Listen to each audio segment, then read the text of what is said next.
Во собрание бара зголемување на минимална плата, на секаде се жали како народот гладува. Ја критикува владата дека државата тоне во сиромаштија, но за време на неговиот летен одмор нема проблем да си плови на скапа и луксузна јахта по Халкидики. И тоа не со било кого, туку со екс-премиерот, сега бизнисмен Зоран Заев, со кого нели си се браќа и делат златни визи за Дубај. По мирната пловидба, по топлите води на Егеот, Филипче и Заев заедно со нивниот кандидат за градоначалник на аеродром се седнале на морски специјалитети во познатата но скапа таверна Панос. На вториот крак. Лепота. Колку е убав животот кога си полн како брод. И искрено нема ништо спорно што лидер на една опозицијска партија решил да летува некаде. Проблем е раскошот во кој живее и летува. Со кое лице истиот човек излезе утре пред граѓаните и ќе кажува колку е тежок животот во Македонија или колку е народот сиромаштен.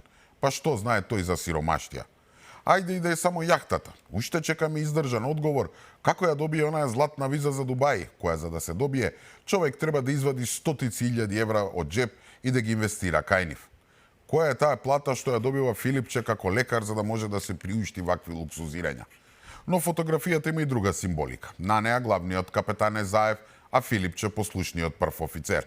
Веројатно е така и на политичката сцена во Македонија. Ни покажа кој пали и гаси во СДСМ, кој е капетанот, а кој извршителот. Што во нашиот случај тие не се морнари, туку пирати, кои гледаат само како да ни го крадат златото. Тоа што не е трагично, во целава ситуација обидот на СДСМ и оние нивни загари по медиумите и социјалните мрежи да ни покажат дека се сите исти. Па така само ден по објавувањето на фотката со јахтата, почна да споделуваат лага дека за време на одморот и Мицковски се луксузирал, само што кутрите, а и што се изгубија во која држава бил, па нагаѓаа Хрватска и Црна Гора, туку што ја промашија и куќата која наводно била негова. Објавија куќа која е во сопственост на, замислете, државата Хрватска. Ајде барем да најдеа некоја приватна куќа, ама државна вила. Толку ги бидува. Ни лага не знаат да смислат, а не па друго.